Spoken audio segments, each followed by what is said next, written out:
Pada awal September 2025, Turki menandai tonggak penting dalam ambisi kedirgantaraannya.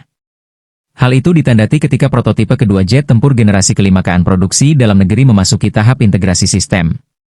Perkembangan terbaru dilaporkan oleh para eksekutif Turkish Aerospace Industries, mengutip laman Ulusafunma dalam artikel berbahasa Turki yang diterjemahkan berjudul, prototipe kedua jet tempur KAAN telah memasuki fase integrasi sistem, terbitan 7 September 2025.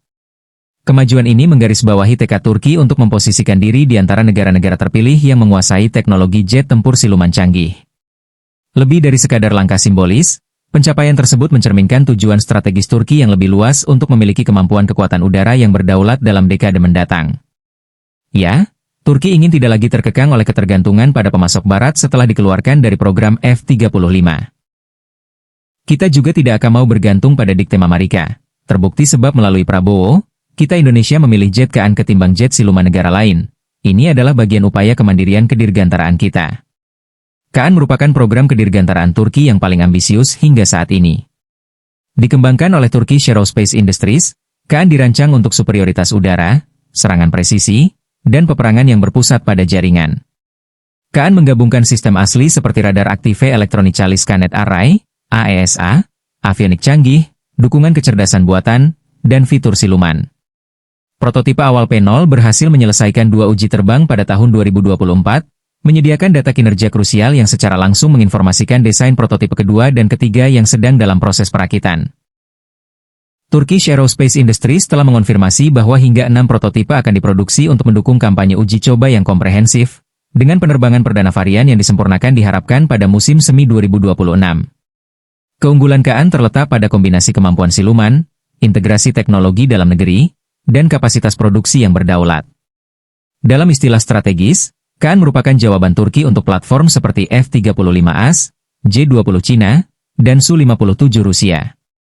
Tapi kabarnya Indonesia akan beli jet tempur J-20 nih guys, yang jelas ini bertujuan mengisi kekosongan armada kita yang lain.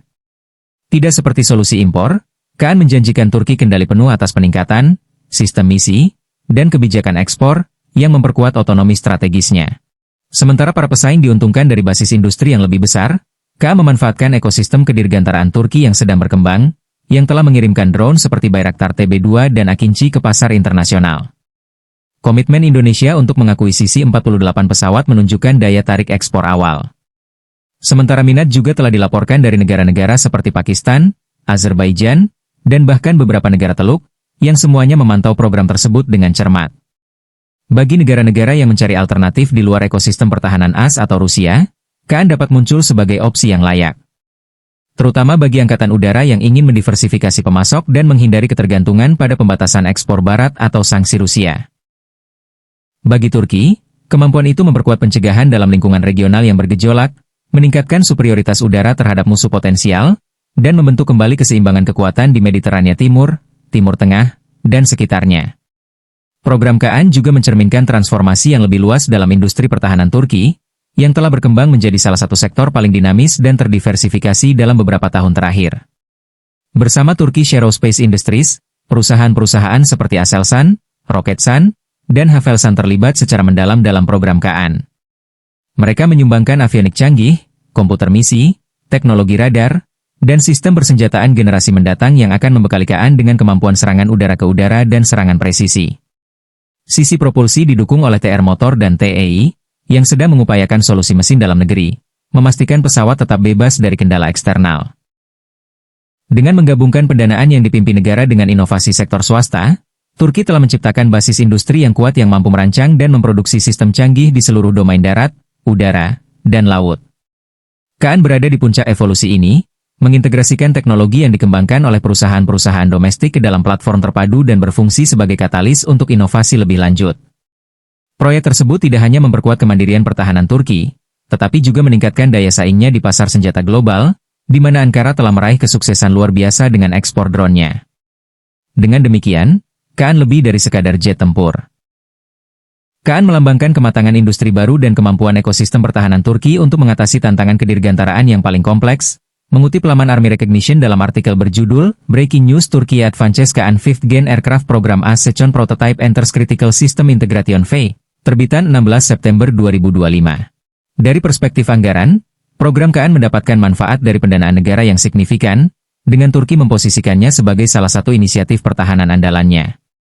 Angkatan Udara Turki diproyeksikan membutuhkan sekitar 148 pesawat, meskipun masih belum jelas apakah angka itu memperhitungkan rencana akuisisi Indonesia. Peta jalan pengembangan menguraikan peningkatan kapabilitas secara bertahap, bertransisi dari tahap prototipe ke produksi serial skala penuh, dengan pengiriman awal diharapkan sebelum akhir dekade ini. Pendekatan inkremental tersebut dirancang untuk mendistribusikan tekanan finansial dari waktu ke waktu sekaligus memitigasi risiko teknologi dan industri. Tonggak sejarah terbaru dalam program KAAN lebih dari sekadar pencapaian teknis. Ini menandakan kemunculan Turki sebagai pesaing sejati di arena jet tempur generasi kelima global. Dengan memadukan inovasi nasional dengan visi strategis, Turki memposisikan diri tidak hanya untuk memodernisasi angkatan udaranya sendiri, tetapi juga menjadi eksportir jet tempur canggih yang kredibel. Integrasi sistem prototipe kedua merupakan langkah penting menuju produksi massal, mengirimkan pesan kuat bahwa Turki berkomitmen untuk membentuk masa depannya dalam pertahanan kedirgantaraan dengan caranya sendiri.